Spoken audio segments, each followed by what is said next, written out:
Hi friends, welcome to Excel Festive. இந்த வீடியோவில் நம்ம என்ன பார்க்க போகிறோம்டா சிம்பிள் சார்ட் எப்படி கிரியேட் பண்ணுறதுன்னு பார்க்க போகிறோம். சரியா, இங்கே பாருங்கள், கீழே 2 டிஃப்ரெண்ட் டைப்ஸ் ஆஃப் சார்ட் வந்து நான் கொடுத்துருக்குறேன். சரியா, இந்த 2 சார்ட்டில் நம்ம எப்படி கிரியேட் பண்ணுறதுன்னு பார்க்க போகிறோம். இது ரெண்டுமே பேசிக் மெத்தடு தான். இங்கே பாருங்கள், இந்த சார்ட்டு நான் மேலே டேபிள் கொடுத்துருக்கேன். இந்த டேபிளை வச்சு இந்த கீழே உள்ள சார்ட்டு வந்து நம்ம எப்படி க்ரியேட் பண்ணுறதுன்னு பார்க்க போகிறோம். சரியா, இந்த பாருங்கள், ரோவில் ப்ராடக்ட்ஸ்லாம் வச்சுருக்குது, இங்கே குவார்ட்டர் 1 குவார்ட்டர் 2லாம் இருக்குது.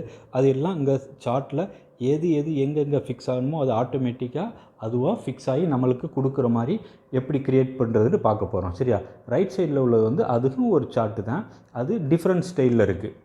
சரியா, சேம் டேபிள்லேருந்து எடுத்த சார்ட்டு தான். இது வேறு மாதிரி உள்ள லே அவுட்டு, அது வேறு மாதிரி உள்ள லே அவுட்டு. சரியா, இது ரெண்டு நம்ம எப்படி கிரியேட் பண்ணுறதுன்னு இப்போ பார்க்க போகிறோம். அதுக்கு நான் ஜஸ்ட்டு ரேண்டமாக ஒரு டேபிள் மேலே கொடுத்துருக்கேன். இப்போ அது பார்க்க போகிறதுக்கு முன்னாடி நம்ம என்ன செய்யணும்னா, இந்த 2 கிராஃப் நான் அங்கே கீழே போட்டிருக்க சார்ட்டை வந்து ஃபஸ்ட்டு நான் டெலீட் பண்ணிடுறேன். சரியா, ஃபஸ்ட்டு இது ரெண்டை நம்ம டெலீட் பண்ணிவிட்டு அதுக்கப்புறம் நம்ம அந்த சார்ட்டை எப்படி கிரியேட் பண்ணுறதுன்னு பார்ப்போம். இந்த இருக்குது டேபிள். இந்த டேபிளில் நம்ம சார்ட்டுக்கு என்னென்ன தேவையோ அந்த டேட்டாவை மட்டும் செலக்ட் பண்ணணும். சரியா, அதுக்கு நான் பாருங்கள் எது செலக்ட் பண்ணுறேன்ட்டு இதை மட்டும் நான் செலக்ட் பண்ணிக்கிறேன். லாஸ்ட்டில் உள்ள டோட்டல் நான் செலக்ட் பண்ணல, அது வேணாம் எனக்கு. சரியா, எந்தெந்த ப்ராடக்ட்டு எந்தெந்த குவார்ட்டரில் எவ்வளோ சேல் ஆகிருக்கு அப்படிங்கிறத நம்ம பார்க்குறதுக்கு உள்ள சார்ட்டு தான் நம்ம பண்ண போகிறோம். அதனால் டோட்டல் மானம் இது செலக்ட் பண்ணிவிட்டு நம்ம ஷார்ட்கட் இருக்குது. அந்த ஷார்ட்கட் என்னென்னா Alt F1. Alt F1 நீங்கள் ப்ரெஸ் பண்ணோடனே பாருங்கள், ஆட்டோமேட்டிக்காக இந்த சார்ட்டு வந்து வந்துடுச்சு. இந்த சார்ட்டை நீங்கள் எங்கே வேண்டாலும் உங்கள் இஷ்டத்துக்கு இதை ஜஸ்ட்டு கிளிக் பண்ணி ட்ராக் பண்ணி எங்கே வேணாலும் வச்சுக்கலாம். அதோடைய சைஸை சிறுசாக்கிக்கலாம், பெருசாக்கிக்கலாம், நம்ம இஷ்டத்துக்கு இது எப்படி வேண்டாலும் மூவ் பண்ணிக்கிடலாம். சரியா, இப்போ பாருங்கள், நான் சைஸு மூவ் பண்ணிட்டேன். அப்புறம் இங்கே பாருங்கள், மேலே வந்து நம்மளுக்கு இந்த சார்ட்டுடைய ஸ்டைலு இந்த இடத்துல போய் நீங்கள் கிளிக் பண்ணிங்கன்னா டிசைனுக்கு கீழே பாருங்கள் டிஃப்ரெண்ட் டைப்ஸ் ஆஃப் சார்ட்டுடைய டிசைன் இருக்குது பாருங்கள். அதுக்கு முன்னாடி நான் ஜஸ்ட்டு இதை மூவ் பண்ணிக்கிறேன். ஜஸ்ட்டு இதை வந்து ஆல்டர்னேட் பொசிஷன் நான் வந்து ஜஸ்ட் சேஞ்ச் பண்ணுற பாருங்கள். இந்த மாதிரிலாம் நம்ம சேஞ்ச் பண்ணிக்கலாம். இதை நான் சேஞ்ச் பண்ணி நான் என்ன செய்கிறேன்னா, அந்த டேபிளுக்கு கீழே நான் அந்த சார்ட்டை நான் வைக்கிறேன். சரியா, வச்சுட்டு அந்த சார்ட்டை வச்சு ஜஸ்ட்டு செலக்ட் பண்ணிக்கிட்டு மேலே பாருங்கள், டிசைன் கீழே இந்த மாதிரி நிறைய ஸ்டைல் வந்து சார்ட்டுடைய ஸ்டைல் வந்து இருக்குது. இதில் நீங்கள் உங்களுக்கு எந்த தேவையோ அந்த மாதிரி நீங்கள் கிளிக் பண்ணிக்கிடலாம். சரியா, எது வேணுமோ அதை செலக்ட் பண்ணிக்கிடலாம். இப்போ பாருங்கள், நான் ஒரு இது செலக்ட் பண்ண அந்த சார்ட்டுடைய டிசைன் வந்து அப்படியே அந்த ஸ்டைல் ஃபுல்லாகவே மாறுது. சரியா, எனக்கு இப்போ என்ன வேணுமோ அதை நான் இப்போ பாருங்கள், நான் இந்த ஒரு இது செலக்ட் பண்ணுறேன், இந்த இது செலக்ட் பண்ணுறேன், இது செலக்ட் பண்ணி வச்சிடறேன், இது எனக்கு வேணுண்டு. இங்கே பாருங்கள், அதோடைய டேட்டா எல்லாமே இருக்குதா, ஃபுல் அந்த டேபிளில் நம்ம என்னென்ன செலக்ட் பண்ணோமோ அதோடைய டேட்டா எல்லாமே இந்த சார்ட்டில் ஆட்டோமேட்டிக்காக வந்துடும். சரியா, அதுக்கு இங்கிட்டு பாருங்கள், சார்ட் லே அவுட்டுன்னு ஒன்று இருக்குது. அதில் போய் நான் அந்த டவுன் ஆரோ கிளிக் பண்ணுறேன். இங்கே பார்த்தீங்கன்னு வச்சுக்கோங்களேன், இந்த இடத்துல இந்த லே அவுட்டு டிஃப்ரெண்ட் லே அவுட் இருக்குது. அந்த சார்ட்டை பாருங்கள், டிஃப்ரெண்ட்டாக மாறுது பற்றிலா பாருங்கள். ஜஸ்ட்டு ஒரு ரீசைஸ் பண்ணிக்கிறேன் இந்த சார்ட்டை மட்டும், அப்போ தான் உங்களுக்கு நல்லா கிளியராக புரியும்.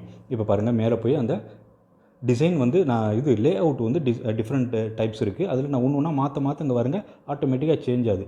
நம்மளுடைய மேனேஜர் இல்லை நம்மளுடைய ரெக்குயர்மெண்ட் எப்படி இருக்குதோ நம்மளுக்கு தேவைக்கேற்ப இந்த மாதிரி சேஞ்ச் பண்ணிக்கிறலாம். நான் இந்த டிசைனை வச்சுருக்கிறேன். சரியா, இந்த லே அவுட்டை வச்சுருக்கேன். அங்கே பாருங்கள், லெஃப்ட் சைடில் உள்ள காலமில் வந்து ஃபுல்லாக குவான்டிட்டி இருக்குது. கீழே உள்ளதில் வந்து அந்த ப்ராடக்ட்ஸ் இருக்குது, கார்ன், வீட், சுகர் கேன் எல்லாமே இருக்குது. கீழே பாருங்கள் ஆக்சிஸ் டைட்டில் இருக்குது. இதை நான் செலக்ட் பண்ணி இங்கே நீங்கள் சேஞ்ச் பண்ணிக்கலாம். இங்கே வந்து நான் ப்ராடக்ட்ஸ்னு கொடுக்குறேன். ஏன்னா என்னுடைய கார்ன், வீட் எல்லாமே இந்த ப்ராடக்ட்ஸ் வந்து கீழே இருக்குது. அதனால் நான் இந்த வந்து ப்ராடக்ட்ஸ்னு கொடுத்துருக்கேன் எக்ஸ் ஆக்சிஸை. ஒய் ஆக்சிஸ் பாருங்கள், இந்த ஆக்சிஸ் டைட்டில் வந்து நான் ஜஸ்ட்டு டெலீட் பண்ணுறேன். இதை டெலீட் பண்ணிவிட்டு நான் வந்து இங்கே என்ன கொடுக்க போகிறேன்டா, குவான்டிட்டி சோல்டுன்னு கொடுக்க போகிறேன். சரியா, குவான்டிட்டி சோல்டுன்னு கொடுத்தோன்னா பாருங்கள், நம்ம சார்ட் வந்து இப்போ ரெடி ஆயிடுச்சு. ஒரு குவார்ட்டருக்கு என்னென்ன கலர்னு டிஃப்ரெண்ட் கலர் ரைட் சைடில் கொடுத்துருக்கு. கீழே ப்ராடக்ட் இருக்குது, அந்தந்த கலரு எந்தெந்த மாதிரி ரேஞ்சில் சேல் ஆகிருக்குங்கிறது நம்ம இந்த சார்ட்டு கிடச்சிருச்சு. சரியா ஃப்ரெண்ட்ஸ், இப்போ நம்ம என்ன பார்க்க போகிறோம்டா, இங்கே பாருங்கள், இப்போ வந்து நம்ம நெக்ஸ்ட்டு வந்து டைட்டில் வந்து இங்கே பாருங்கள், மேலே சார்ட்டு டைட்டில்லாம் இருக்குதுல்ல, சார்ட்டு டைட்டில் வந்து இப்போ நம்ம சேஞ்ச் பண்ண போகிறோம். அது எப்படி சேஞ்ச் பண்ணுறதுன்னு பாருங்கள், நான் சொல்கிறேன்.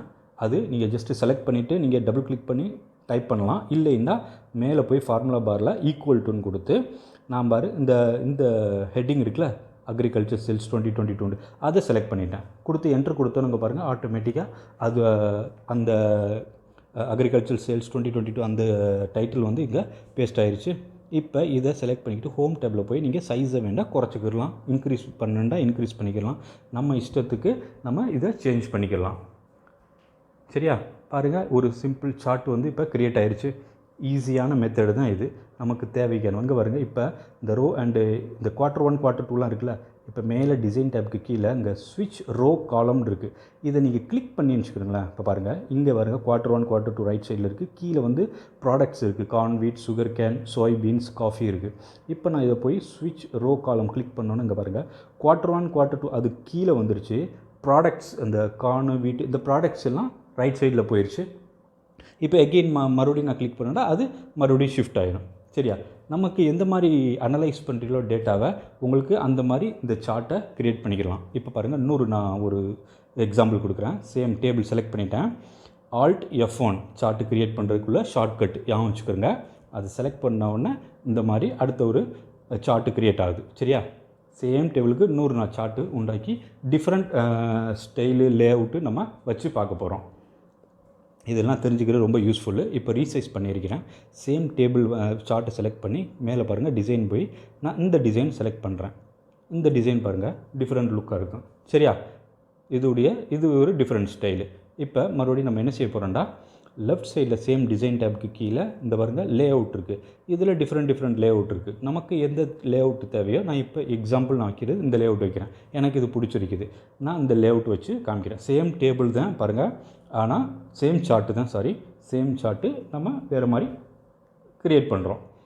ஹெட்டிங் வந்து சார்ட் டைட்டில் நான் செலக்ட் பண்ணிவிட்டு மேலே ஃபார்முலா பார் போகிறேன்.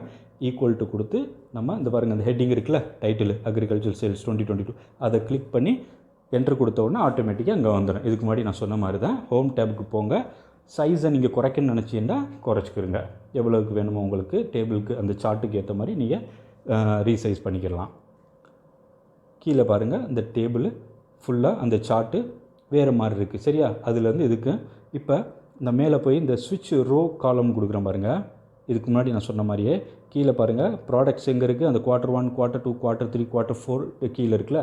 இப்போ மறுபடியும் போய் நான் ஸ்விட்ச் ரோ காலம் கொடுத்த உடனே அந்த Q1 Q2 வந்து மேலே வந்து அந்த டேபிளில் எக்ஸ் ஆக்சிஸில் வந்துருச்சு. ப்ராடக்ட்ஸு கீழே போயிடுச்சு. இங்கே பாருங்கள், அதை நான் எகெயின் அண்ட் எகெயின் திரும்ப நான் கிளிக் பண்ணுறதுனால அது மாறிக்கிட்டு. நம்மளுடைய மேனேஜர் நீங்கள் யார்ட்டையும் ரிப்போர்ட்டிங் பண்ணுறீங்கடா, இல்லை உங்களுடைய ரெக்குயர்மெண்ட் எந்த மாதிரி இருக்கோ அந்த பேஸில் நீங்கள் அனலைஸ் பண்ணுறதுக்கு இது ரொம்ப யூஸ்ஃபுல்லாக இருக்கும். சரியா ஃப்ரெண்ட்ஸ்? இப்போ பாருங்கள், நான் இந்த ஃபஸ்ட்டு ஒரு சார்ட்டை செலக்ட் பண்ணிக்கிறேன். Ctrl+C கொடுத்து இதில் இது மட்டும் இல்லை, இதை நம்ம என்ன செய்கிறோம்டா, இதை வேர்டு பவர் பாயிண்ட்லாம் பேஸ்ட் பண்ணலாம். அப்படியே அதே டேட்டாவோட இங்கே பாருங்கள், நான் ஜஸ்ட்டு காப்பி பண்ணியிருக்கேன் அந்த டேபிளை, அந்த சார்ட்டை வந்து காப்பி பண்ணிவிட்டு நேராக வேர்டு ஓப்பன் பண்ணி அதில் பேஸ்ட் பண்ணியிருக்கேன். எந்த ஒரு டேட்டாவும் சேஞ்ச் ஆகலை. அதே டேட்டா, அதே டேபிள், அதே அனலைசிஸோட நமக்கு பேஸ்ட் ஆயிடுச்சு. இப்போ பாருங்கள், செகண்டுடைய சார்ட் எடுக்கிறேன். இதையும் கிளிக் பண்ணி சார்ட்டில் Ctrl+C ப்ரெஸ் பண்ணி வேர்டு ஓப்பன் பண்ணி அங்கே நான் இதை பேஸ்ட் பண்ணுறேன். Ctrl+V ஷார்ட்கட் பேஸ்ட் பண்ணுறதுக்கு கொடுத்து ரீசைஸ் பண்ணுறேன். எந்த ஒரு டேட்டாவும் இதில் சேஞ்ச் ஆகுது. அதே சார்ட்டு வந்து அப்படியே பேஸ்ட் ஆகும். சரியா? நீங்கள் வேர்டில் இது பேஸ்ட் பண்ணால் அந்த மாதிரி பேஸ்ட் பண்ணிக்கலாம். இந்த மாதிரி உங்களுக்கு இருக்கும். சரியா? இது ரொம்ப யூஸ்ஃபுல்லான ஒரு வீடியோ. இங்கே பாருங்கள், இப்போ அடுத்தது பாருங்கள். இப்போ அதே இது ஃபஸ்ட்டு உள்ளது நான் ஃபஸ்ட்டு சார்ட்டை கிளிக் பண்ணி Ctrl+C கொடுத்துட்டேன், காப்பி பண்ணிவிட்டு இந்த வந்து நான் பவர் பாயிண்ட்டுக்கு போகிறேன். நியூ ஸ்லைடு இருக்குல்ல, இதை கிளிக் பண்ண உடனே பாருங்கள் அடுத்த ஸ்லைடு வந்துருச்சு. இந்த இடத்துல நான் அதை பேஸ்ட் பண்ண போகிறேன். Ctrl+V கொடுக்குறேன். எந்த ஒரு டேட்டாவும் சேஞ்ச் ஆகலை. பாருங்கள் அப்படியே பேஸ்ட் ஆகிருக்கு. நான் எக்ஸல்லேருந்து பவர் பாயிண்ட்டை நான் இப்போ பேஸ்ட் பண்ணிக்கிட்டு இருக்கேன். இங்கேயும் உங்களுக்கு தேவைக்கு ஏற்ற மாதிரி நீங்கள் ரீசைஸ் பண்ணிக்கிடலாம். சேம் மறுபடியும் நியூ ஸ்லைட் கொடுக்குறேன். அடுத்த ஸ்லைடு வந்துருச்சு. நான் இப்போ எக்ஸலுக்கு போயிருக்கேன். எக்ஸலில் போய் ரெண்டாவது சார்ட்டை செலக்ட் பண்ணி Ctrl+C கொடுத்து காப்பி பண்ணி மறுபடியும் பவர் பாயிண்டில் வந்து பேஸ்ட் பண்ணுறேன். Ctrl+V கொடுத்து அதே டேட்டா, அதே சார்ட்டு, எந்த ஒரு சேஞ்சஸும் இல்லாமல் அப்படியே பேஸ்ட் ஆகிருக்கு பவர் பாயிண்டில். பார்த்தீங்களா? ஸோ நம்ம எக்ஸலில் க்ரியேட் ஆகி டேட்டாவை நம்ம வந்து பவர் பாயிண்ட்லேயும் ப்ரெசன்டேஷன் பண்ணிக்கிடலாம், வேர்ட்லேயும் ப்ரெசன்டேஷன் பண்ணிக்கிடலாம். அந்த டேட்டா வந்து எதுவுமே சேஞ்ச் ஆகாது. அப்படியே அந்த டேபிள்லேருந்து எடுத்த சார்ட்டில் உள்ள டேட்டா அப்படியே நம்ம வேர்டில் பவர் பாயிண்டில் பேஸ்ட் பண்ணி நீங்கள் ப்ரெசன்டேஷன் பண்ணிக்கலாம். உங்களுடைய மேனேஜருக்கோ யாருக்கோ ரிப்போர்ட்டிங் கொடுக்குறதா கொடுத்துக்கலாம். சரியா ஃப்ரெண்ட்ஸ்? இப்படித்தான் நீங்கள் இந்த சார்ட்டு க்ரியேட் பண்ணணும். இந்த வீடியோ உங்களுக்கு பிடிச்சிருக்குன்னு நினைக்கிறேன். பிடிச்சிருந்தால் லைக் பண்ணுங்கள், இதுவரை என்னுடைய சேனலை சப்ஸ்கிரைப் பண்ணலாம், கண்டிப்பாக சப்ஸ்கிரைப் பண்ணுங்கள். இந்த வீடியோ உங்களுக்கு உங்களுடைய ஃப்ரெண்ட்ஸ் யாருக்காவது யூஸ்ஃபுல்லாக இருக்குதுன்னு நினச்சிருந்தா அவங்களோட ஷேர் பண்ணுங்கள். கண்டிப்பாக இந்த வீடியோ உங்களுக்கு யூஸ்ஃபுல்லாக இருக்குதுன்னு நினைக்கிறேன். தேங்க்யூ ஸோ மச் ஃபார் வாட்சிங் திஸ் வீடியோ. உங்களை அடுத்த வீடியோவில் சந்திக்கிறேன். Thank you so much.